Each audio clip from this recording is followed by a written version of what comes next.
Vi ønsker så at finde ud af, hvorfor det er, at den mekaniske energi den bliver bevaret under et frit fald. Og det må vi gøre, for jeg vil gerne lige se på et eksempel, hvor at vi siger, at vi har en bold her. En rigtig fin bold. Og den skal falde ned på jorden i et frit fald. Den skal altså bevæge sig herfra og hertil.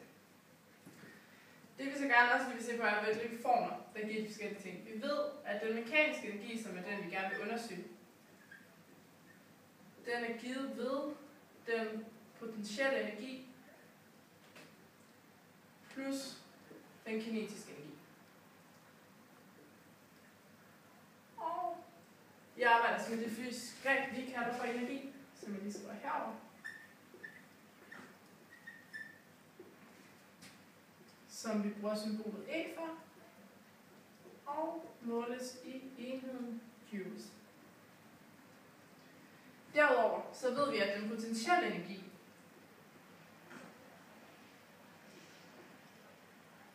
den er givet ved massen gange med tyngdeaccelerationen gange med højden.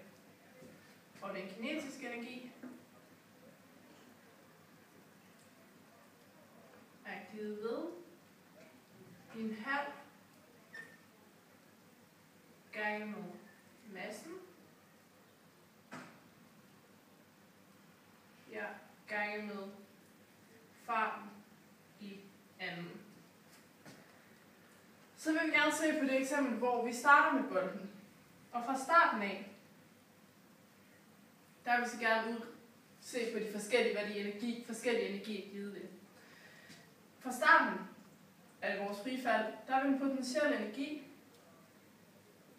som sagt, være givet ved m, altså massen gange med tyngdeaccelerationen gange med højden.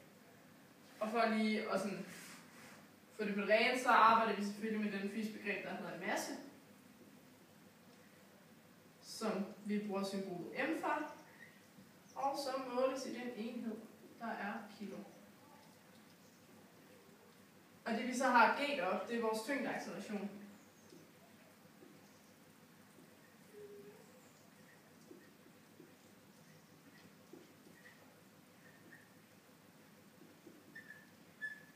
Som vi bruger symbolet g for, og kan måles i de forskellige enheder, men det vi normalt arbejder med, når vi arbejder med det her, det vil være den, vi kalder for Newton over kilo i anden. Men vi kender jo fra boldens start af, hverken massen af bolden eller tyngdeaccelerationen. Altså det gør vi så ikke i vores tilfælde, fordi vi arbejder med det i hvilket som helst tilfælde. Vi vil så også gerne finde den kinetiske energi. Alt gange med massen. Men vi kender til gengæld farten, fordi farten ved det frie fald altid starter med 0. Og vi ved så, at når du ganger med 0, så lige meget hvad, så vil det blive 0. Så vi ved, at fra starten af er vores kinetiske energi 0.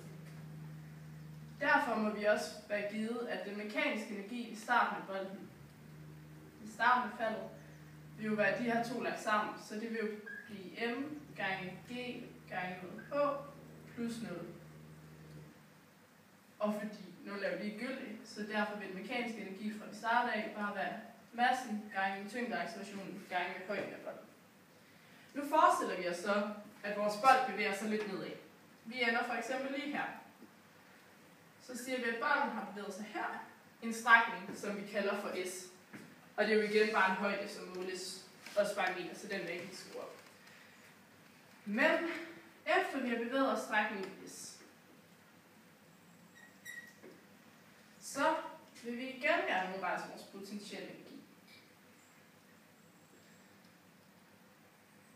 Den er igen selvfølgelig bare massen gange med tyngdeaccelerationen, men vores højde har så ændret sig. Fordi at ved vores før højden, der er givet herfra og hertil, det hele højden, som vi kalder h, så skal vi nu minus den strækning, som bolden selvfølgelig har bevæget sig. Fordi nu er højden kun fra vores punkt her og ned til her.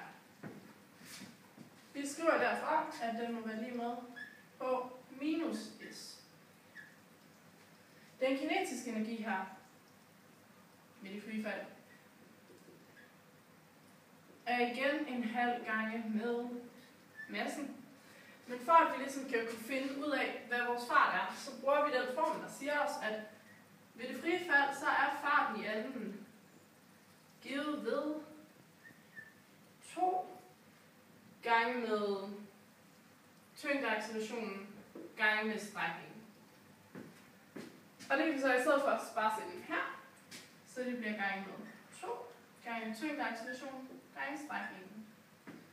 Vi kan så også se her, at der står bare en halv gange m gange 2, og så går ligesom en halv og en 2 lidt ud med hinanden, så vi i stedet for bare kan skrive, at det må være lige med m gange med g gange med s. Derfor må vores mekaniske energi, som er de to plusset sammen jo, være lige med massen gange tyngdeaccelerationen gange med højden minus strækningen, vi har bevæget os, plus så massen gange med tyngdeaccelerationen gange med strækningen. Og hvis vi ganger det ud, parenteserne og sådan noget, så kan vi så også få at se, at det vil give os, at det er bare igen af massen gange tyngdeaccelerationen gange med højden, som vi også så, at den mekaniske energi var ved starten.